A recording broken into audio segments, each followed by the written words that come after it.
జనగామ జిల్లా పాలకుర్తి మండలి కేంద్రంలోని తహసీల్దార్ కార్యాలయంలో ఎంఆర్ఓ శ్రీనివాస్ మీడియాతో మాట్లాడారు. తనపై సోషల్ మీడియాలో వస్తున్న వార్తలను వారు ఖండించారు.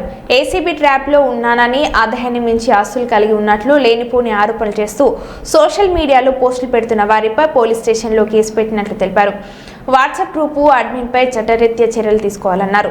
సోషల్ మీడియాలో పోస్టులు పెట్టే ముందు పూర్తి ఆధారాలతో పెట్టాలని, లేని ఎడల వారిపై కఠిన చర్యలు తప్పవని హెచ్చరించారు. చేస్తాము. ఇప్పుడు కూడా మేము ఆయన మీద చర్య తీసుకుంటున్నాము. ఎవరైతే అడ్మిన్ ఉన్నారో వాట్సాప్ గ్రూపులో పిచ్చి వాటిని కూడా ఎంకరేజ్ చేసి పెట్టడం కూడా అడ్మిన్ వాళ్ళని కూడా వాళ్ళ మీద కూడా కఠిన చర్య తీసుకోవాలని చెప్పి కూడా మేము ఒక ఎస్ఐ గారికి లేఖ రాయడం జరుగుతుంది, కేసు పెట్టడం జరుగుతుంది.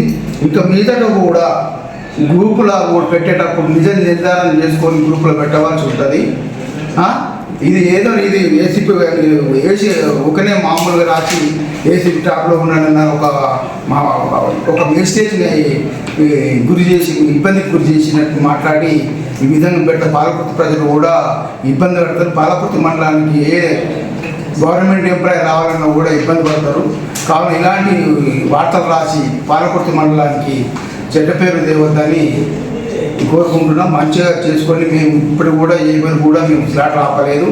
5 రోజుల నుంచి ఈ స్లాట్ బుక్ అనేది ఏది యాప్ ధరణి సర్వర్ ప్రాబ్లం వల్ల మేము చేయలేకపోయాము.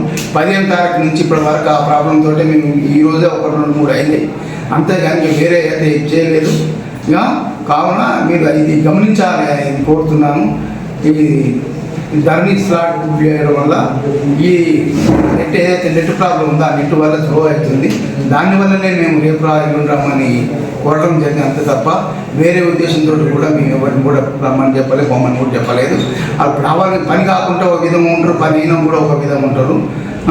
పని కాకుండా ఈ విధంగా కావాలని కూడా రాస్తారు. ఇట్లాంటి వార్తలు కూడా ఇంత ముందర రాయకూడదని కోరుతూ ఇంకా ముందు మీడియా అందరినీ కూడా నేను హెచ్చరిస్తున్నా. నిజ నిర్ధారణ అయినాకనే మీరు ఏమైనా ఉంటే దానికి వాట్సాప్ గ్రూపులు పెట్టవాలి, లేకపోతే అందరి మీద కూడా తగిన చర్యలు తీసుకుంటామని కోరుతున్నాం.